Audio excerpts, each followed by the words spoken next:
To fixed frictionless incline plane making angle 30 degree and 60 degree with the vertical are shown in figure. आपको दो plane दे रखे हैं, देखिए एक का एंगल 30 डिग्री और एक का 60 डिग्री है, ठीक है।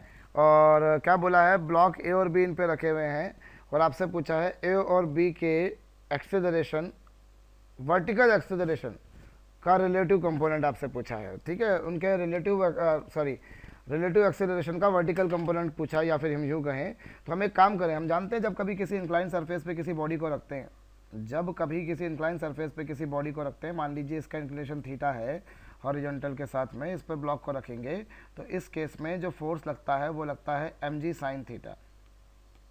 कितना फोर्स लगता है ये, mg साइन थीटा। अब mg साइन थीटा ये फोर्स लगता है तो उससे एक्सेलरेशन आप जानते हैं कितना आता है, एक्सेलरेशन जो आ जाता है वो आ जाता है g साइन थीटा। अब इस एक्सेलरेशन की वैल्यू तो आ गई g साइन थीटा, लेकिन ये एक्सेलरेशन आया इस डायरेक्शन में, एक्सेलरेशन जो आया g साइन थीटा इस डायरेक्शन में आया। और आप अब इसका वर्टिकल कंपोनेंट निकालिए, अगर आप इसका वर्टिकल कंपोनेंट निकालेंगे तो वर्टिकल कंपोनेंट कितना आएगा, वर्टिकल कंपोनेंट आएगा a। अब ये वाला एंगल देखिए कितना बन रहा है, ये वाला एंगल यदि आप देखें तो ये वाला एंगल कितना बनेगा, ये एंगल कितना बन रहा है, ये एंगल बन रहा है हमारे पास में कितना 90 माइनस थीटा।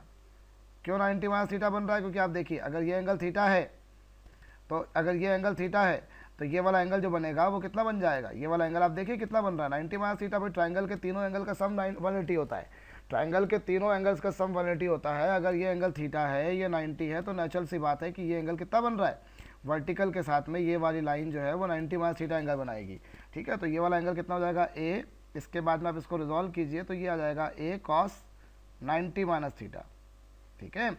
ये वाला जो आएगा वो कितना आएगा आपके पास में, यदि आप इसको देखें तो ये वैल्यू जो आ रही है वो कितनी आ रही है, a कॉस, आप इसको रिजॉल्व कीजिए। भाई ये वाला एक्सेलरेशन a था, इस एक्सेलरेशन को आपने तो रिजॉल्व किया, ये वाला एंगल आपने देखा कितना बन रहा है, ये वाला एंगल अभी आपने देखा यहाँ पर 90 माइनस थीटा था तो वो आपने रख दिया, तो ये कितना आ गया, a साइन थीटा आ गया,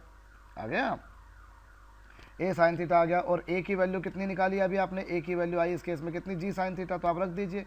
तो g sine theta into sine theta solve करेंगे तो इसकी वैल्यू कितनी आ रही है हमारे पास में, इसकी वैल्यू हमारे पास में आ रही है g साइन स्क्वायर थीटा, इसकी वैल्यू आ रही है हमारे पास में g साइन स्क्वायर थीटा, ठीक है। तो अगर कोई भी बॉडी अगर किसी सरफेस के अलॉन्ग चल रही है तो उसका एक्सेलरेशन जो होता है इंक्लाइन सरफेस के अलॉन्ग जो उसका एक्सेलरेशन होता है वो हम जानते हैं g साइन थीटा, बशर्ते वो सरफेस फ्रिक्शनलेस हो, स्मूथ सरफेस हो, तो एक्सेलरेशन होता है g साइन थीटा। लेकिन उसका वर्टिकल कंपोनेंट आपने जैसा भी डिराइव किया तो वो आ गया कितना, g sine square theta. So in future you can remember it as a formula कि वर्टिकल कंपोनेंट जो आएगा एक्सेलरेशन का वो कितना आएगा, g sine square theta, conditionally the surface is frictionless और you can say it is completely smooth one, okay. अब हमसे ए और बी के एक्सेलरेशन का पूछा, रिलेटिव वैल्यू पूछिए, तो आप देखिए ए का एक्सेलरेशन कितना आएगा, ए का एक्सेलरेशन आएगा g साइन स्क्वायर, उस केस में थीटा देखिए वो 60 डिग्री है, ठीक है। और बी का एक्सेलरेशन निकालेंगे तो वो आएगा g साइन स्क्वायर 30 डिग्री आएगा।